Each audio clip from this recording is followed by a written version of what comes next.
You talk about the myth of the fearless leader. Now, let's face it, Tonya, that's pretty provocative. There's a lot of stuff out there like I am woman, I am strong, that Helen Reddy song, I am woman, watch me roar. Sometimes those are false bravado, and we're talking about being a fearless leader. Tell us more about what led you to write that, and then tie that into the like how love helps you to overcome the fear.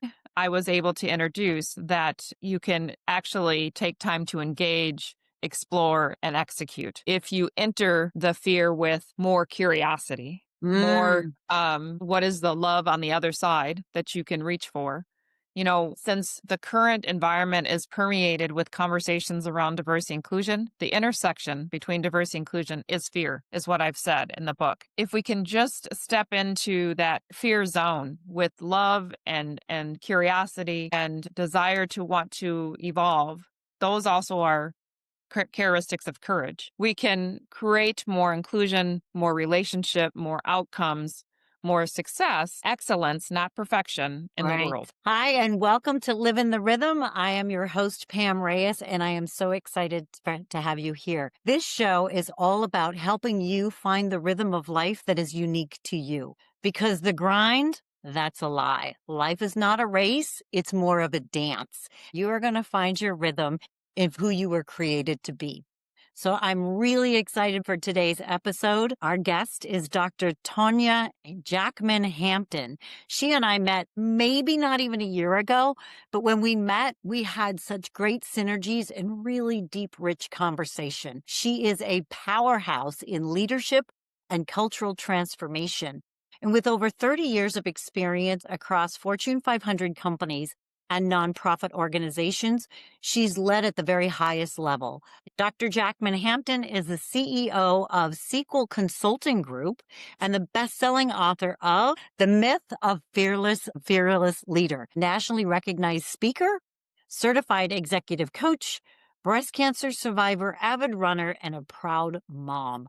She is going to bring wisdom, resilience, and heart to everything she does, and she's going to do that with us today. We are going to be talking about the power of presence, leading with love to overcome fear. So, Tonya, welcome. Thank you so much, Pam. And I'm really delighted to be here. Really appreciate your kind words and intro and just inspired by the messages that you are really spreading in terms of rhythm and power. Thank you. I love the fact of presence. We just talked about this. See, life happens, right?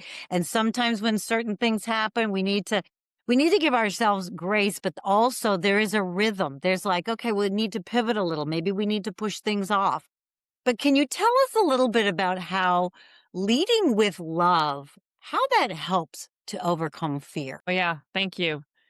Leading with love, a philosophy that I adopted maybe about, I don't know, 20 years ago, but Mm, more prominently as a result of, in fact, I was just having the conversation with the individual that mostly influenced the perspective. His name is Howard Ross, and he was a author of my book or a testimony. And he has been a longtime mentor, brother of mine now, and has always supported me since I've met him. And I met him back in so we've known mm, each other for quite some time, a couple decades. But the notion of love, starting there, I decided that that was going to be one of my components or purposes for living life.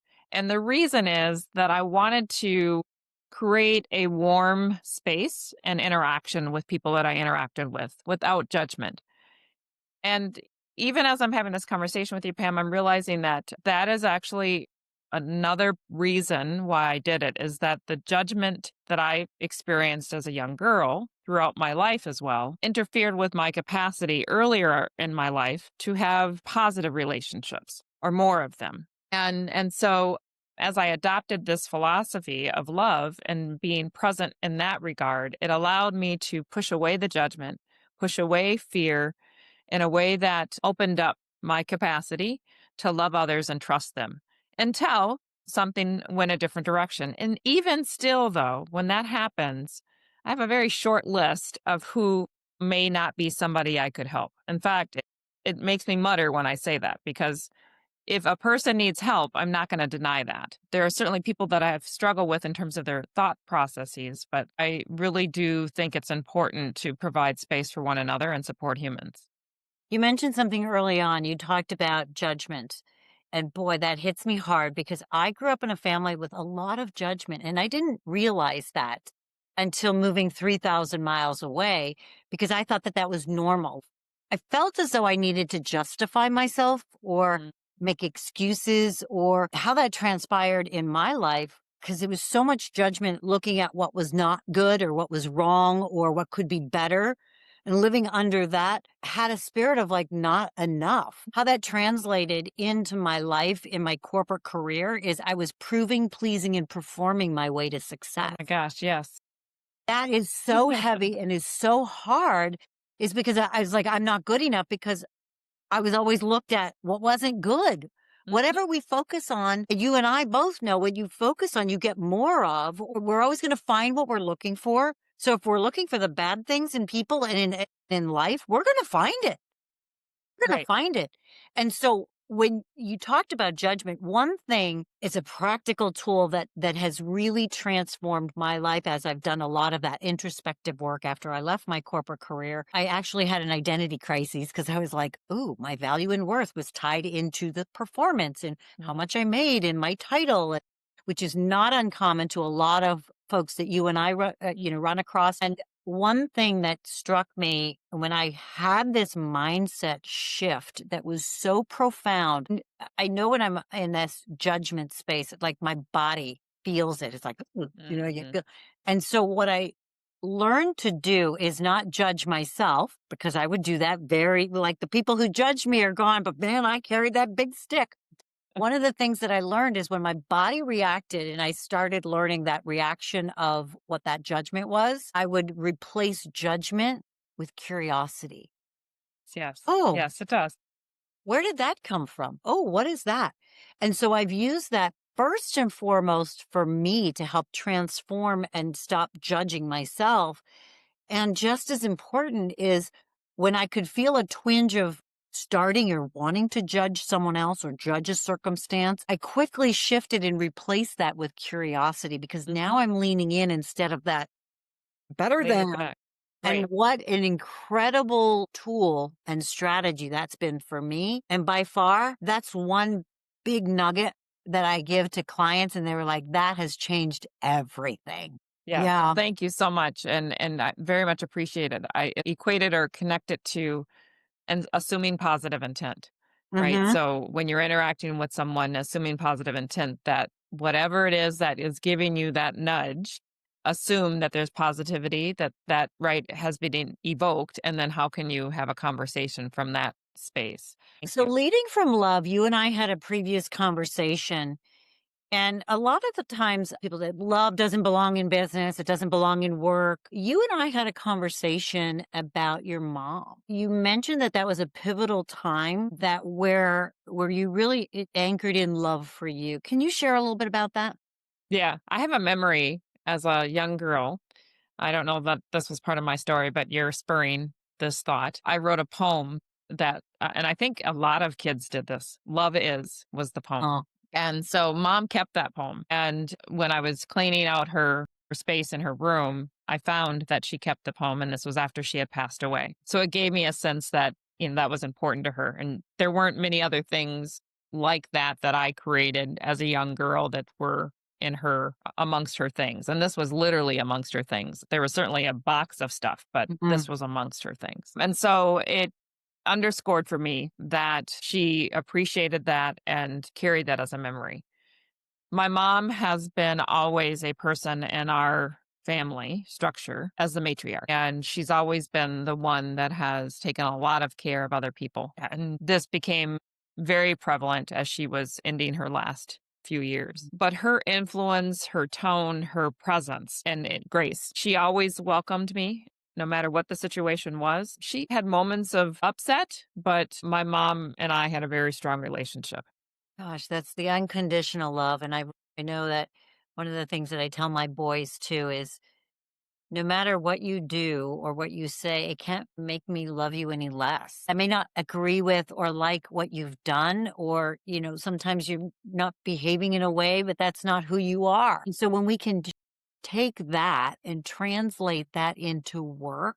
And that Sure. was really Yeah. powerful. Yeah, absolutely. And the very pivotal point that you brought up about accepting what is and how I accepted what is, I remember the day still that my father called me and said that my mom needed to go to the hospital. I was in my car on my way to work, and it was that he was sharing with me, she's sick. And I knew that before that she had some things going on, but not as significant as they were showing up. But that moment when I hung up the phone, I just grabbed my steering wheel and said, I'm not ready.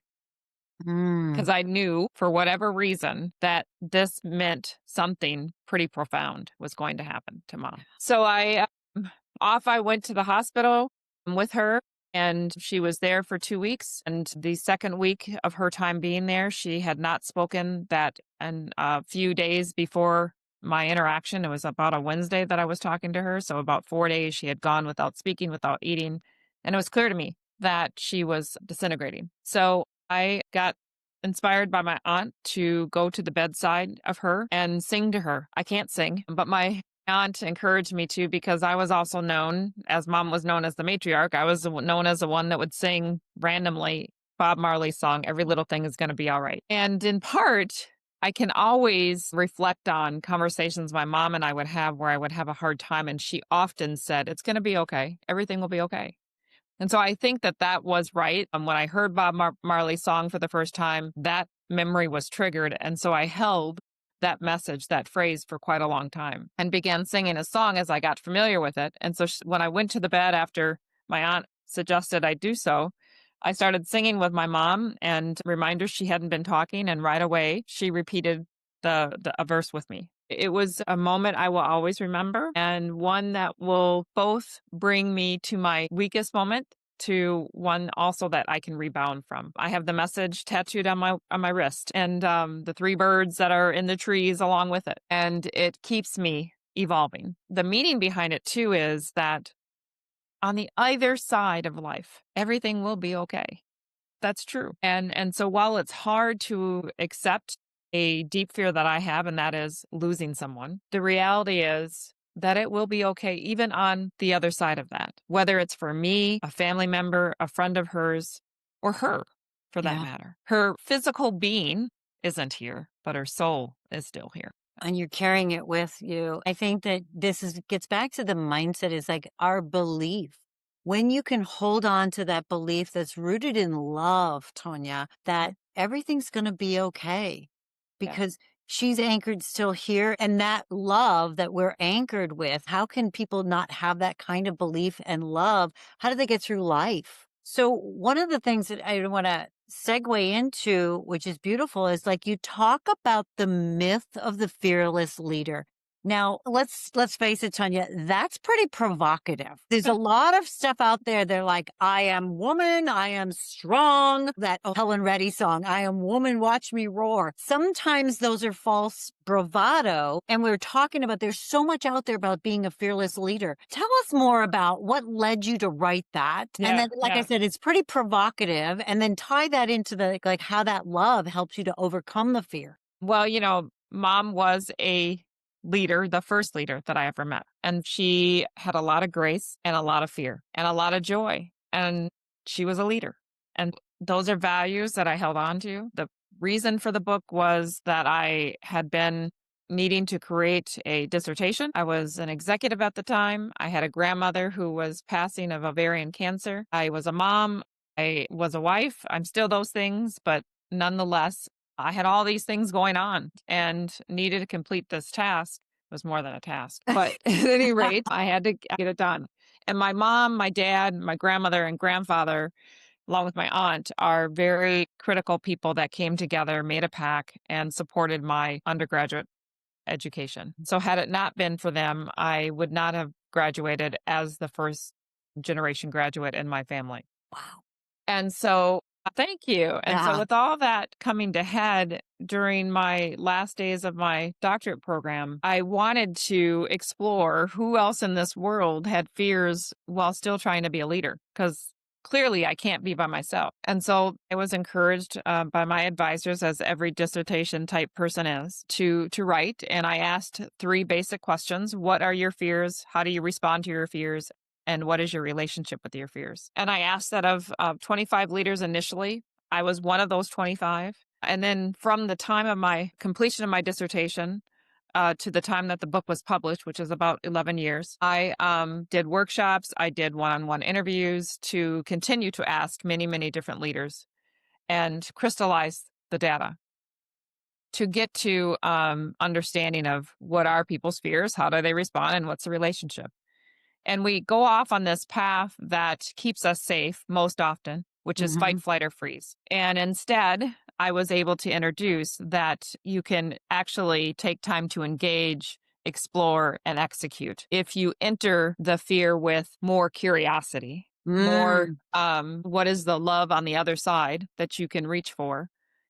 Since the current environment is permeated with conversations around diversity inclusion, the intersection between diversity inclusion is fear, is what I've said in the book. If we can just step into that fear zone with love and curiosity and desire to want to evolve, those also are characteristics of courage. We can create more inclusion, more relationship, more outcomes, more success, excellence, not perfection in the right. world. And so that's a bit of the why I wrote it. And we've heard this radio tape for as long as I like, even before you and I were born, that you have to be fearless. And there's no fearless. It just doesn't exist. I don't know why we have this conversation because fearless Doesn't doesn't that exist. doesn't that Yeah. bring up a whole nother part of stress? Is like, I need to be fearless. Well, you can't because it's no such thing. Trying to achieve something that doesn't exist. Our brain needs to be stabilized. And the only way it can be stabilized is if we can look at different things and understand the risk associated with it. And so naturally, we're always looking at something in front of us and trying to decide, do we go right or left? We have Right. to. That's how our brain functions. And how we decide going right or left is based off our past experiences. And so it's just a signal that the frontal cortex is giving you to say, hey, watch out. There's something coming up here that you need to pay attention to and you need to decide. And in fact, I was just having a story with the same person that I talked to you about earlier in our conversation here today. He was describing to me a story that somebody had shared with him. They fly planes. And he said, how do you fly this plane without fear? He's like, who said I didn't have fear when I'm flying it? In fact, I don't want somebody with me helping me to fly this plane without having a radar for fear, because that means that they're not going to be cautious. That means that Mm. they're not gonna, right, be thinking about all the different things around them and deciding which way to go, right or left. And so this idea of fear is utopia. It's not gonna happen. And I think a lot of the times people like it's black or white, either or. It's not an either or. Fear exists and love, they can coexist. Joy and sadness can coexist. It's Coexist. Yeah. melancholy. And I think that the more we talk about this, the more people are like, okay, well, it's Yeah. not just me. Shoot, how do I do that? I have fear that my kids are going to be okay, or fear that I have a doctor's appointment, like all these things. But how do we navigate through it? And one of the things that I love is, and I might butcher this, but you talk It's about okay. engage, explore, and execute. Engage, explore, and execute. They're rooted also in love, because when you go, okay, I'm going to engage with people, if we're doing it purely from our logical brain, that's a transactional engagement. It's not from, let me understand and lead with love. And in work, people are like, love doesn't belong here. Well, if you want to engage with somebody from a humanity perspective, you have to do it from your heart. Right. That's how you have those deeper conversations. I lead a lot of workshops myself, and we talk about, mental fitness, the fight, flight, or freeze. That's crazy making, quite frankly, but we don't have to stay there. That's like hand on the hot stove, right? Right. So in these workshops where we talk about it, and I'm sure you do this as well, is you have to create that safe space where they feel that they can connect from their heart. They are completely transformed afterwards, because then they start recognizing, like, I was angry at you because we were at the transactional level trying to communicate it, where in fact you're connecting with people from the heart, and we all have the same underlying aspirations. That's right. age in that respect, get curious enough and explore what each other's underlying aspirations are. Only then can we execute or take action towards a common goal. Right. Exactly. And our hearts are open, our minds are open. I agree. I read in your book, and I've heard this before, the Marianne Williamson quote. And now I'm getting the chills about this. We need to talk about it because that hits me hard.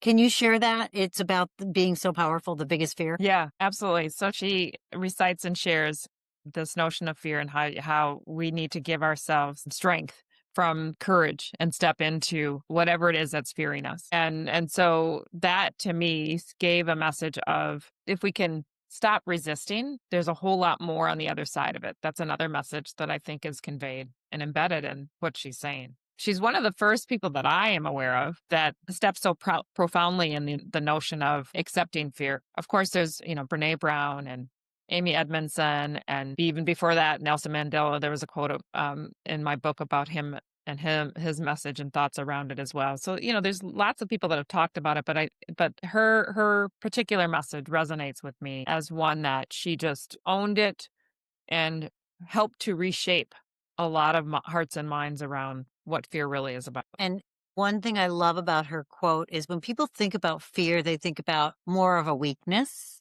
and running away from something, where what she was talking about is truly our greatest fear is how powerful we really are. That to me is like, why are we playing so small? We're not created to be somebody small. We're created to be of love, to influence and impact other people on such a big level.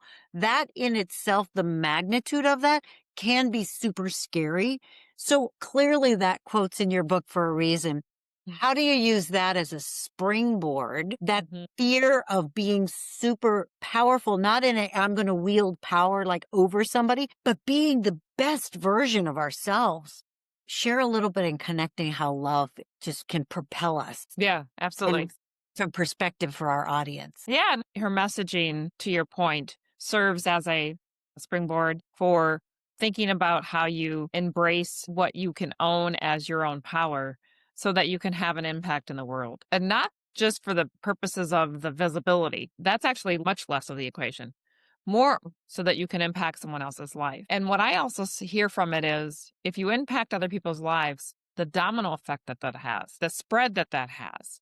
And so a critical mass of influencing a large group can have such a profound impact on the world. Yeah. And so imagine if each and every one of us worked from that place of owning our power and our strength to influence the world in a positive way and not go after our own agenda. There's enough in this world for all of us. And so if we could just start from that place and openness, I don't say this without realizing that there are mental health challenges that people experience and that there are people who don't have the capacity to give all of what one next person might give out. And it also tells me where I might have a different capacity than somebody else that I should still keep trying to do my part, right? Because eventually it's going to have a large influence.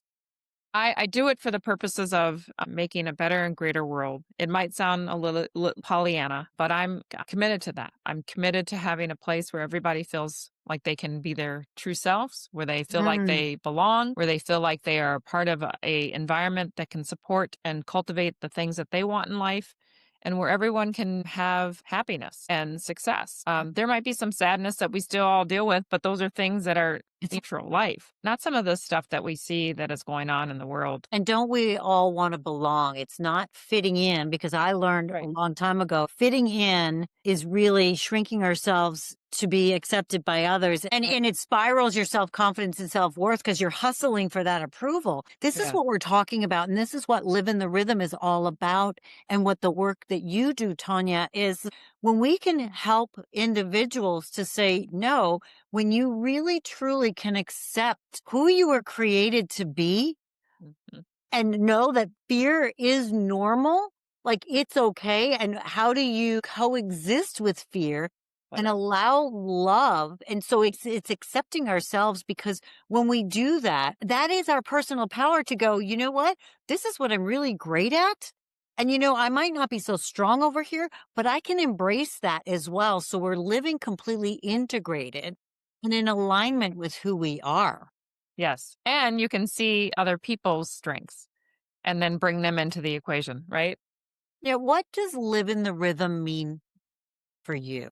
Yeah, I was speaking with someone not too long ago who helped me to think about the rhythm in a way that I could speak in a phrase that was meaningful and helpful. And he talks about how you can mix your personal passions with your professional pleasures and really take that approach to integrate both what you do professionally with what you love to do. So that's one way to look at it.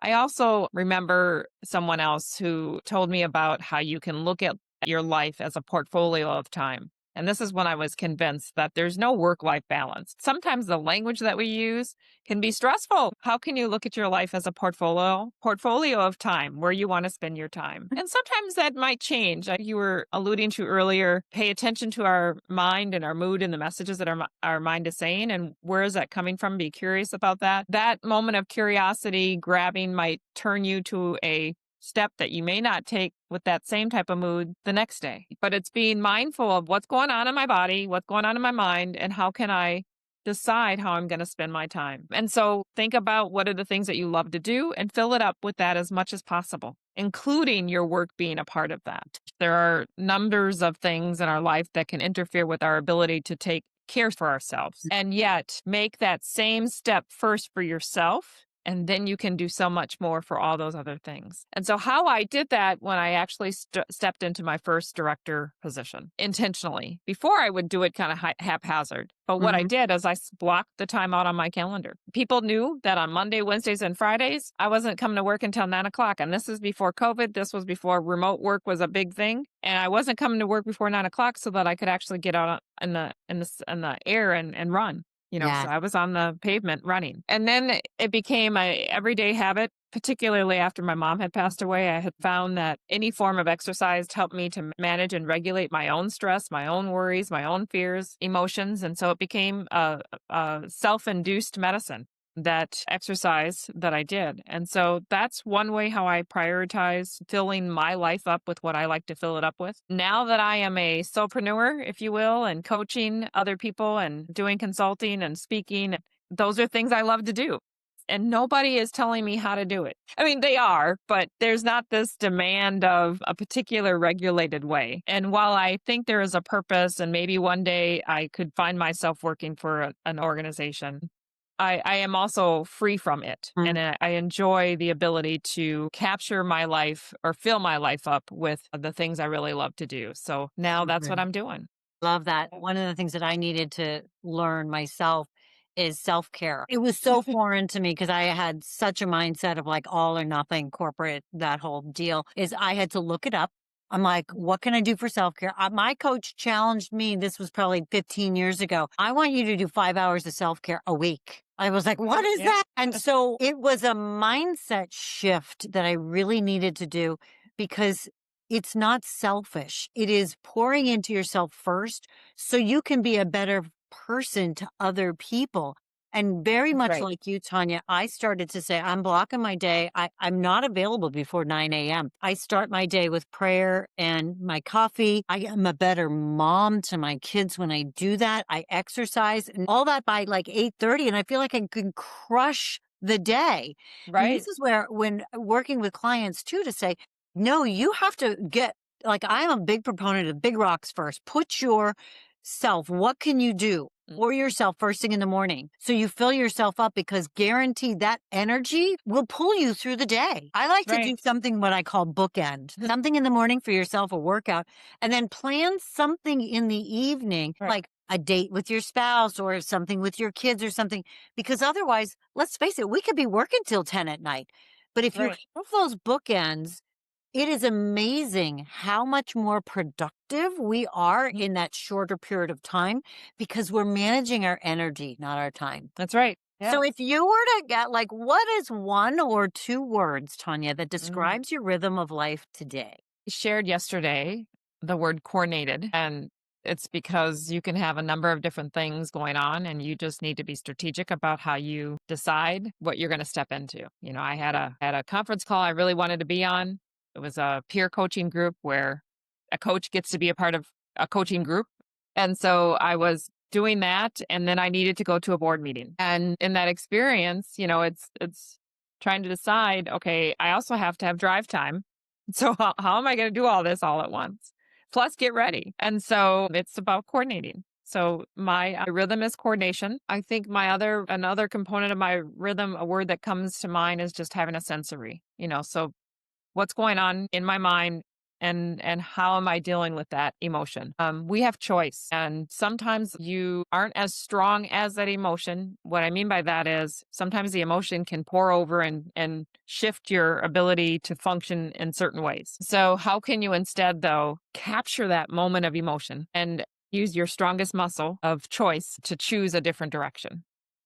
And so that sensory becomes pretty important to be able to make that choice, to choose to have joy, to choose to be in relationship, to choose to do something rather than lay in the bed, right?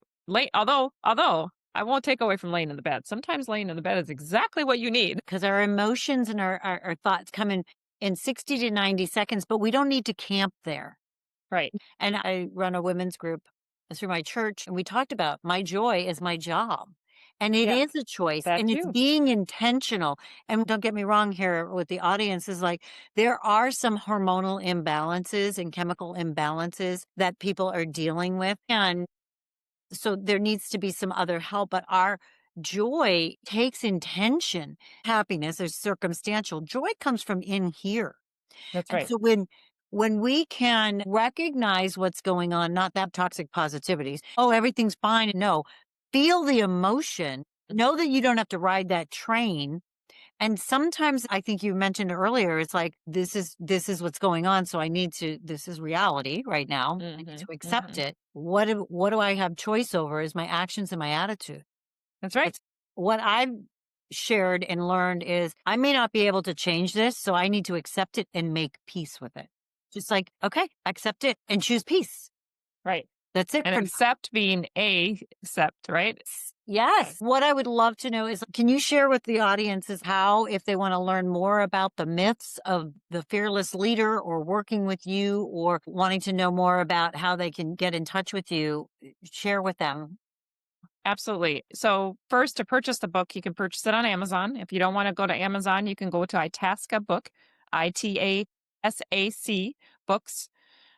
.com. And then my personal website, my author's website is www.Dr. Tonya Jackman Hampton. And so that's one way. And then I also, as mentioned earlier, have my own company, Sequel Consulting Group, where I collaborate and have a collective of different subcontractors or partners doing work for organizations, organizational development, transformation. And that Sequel Consulting Group is the name of the business that I have as well. So that's another way that you can find me. If you Google Sequel Consulting Group, it will pop right up and you'll be able to click there and see the services that we offer. In summary, it's consulting, coaching, convening, and really working with organizations to redesign. So here's a challenge for the audience to ponder is how does your presence impact the legacy you're creating, intentionally or not? What would change in your leadership if you allowed yourself to lead with love instead of fear? So in closing, remember, life is not a race, it's a dance. Find your rhythm and live it. So thank you all for joining in.